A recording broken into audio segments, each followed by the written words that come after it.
قیامت کے دن سب سے وزنی عمل اچھے اخلاق ہوں گے۔ اسی موضوع پر ایک تفصیلی کتاب اپنے اخلاق درست کیجیے۔ اس میں قرآن و حدیث اور واقعات کی روشنی میں اچھے اور برے اخلاق کی حقیقت کو تفصیل کے ساتھ بیان کیا گیا ہے، اور موجودہ حالات میں اچھے اخلاق پر عمل پیرا ہونے کے بہت ہی آسان طریقے بتائے گئے ہیں۔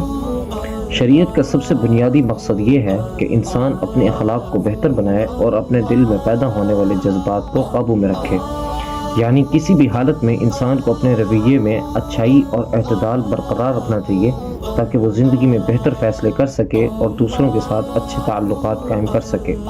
اس کتاب کو مسلمانوں کی رہنمائی کے لیے بہت ہی خوبصورت انداز سے تیار کیا گیا ہے۔ آپ گھر بیٹھے بھی بآسانی منگوا سکتے ہیں۔ فون کریں یا واٹس ایپ کریں 0322 61 80 738۔ کتاب کے چند اندرونی صفحات پر ایک نظر۔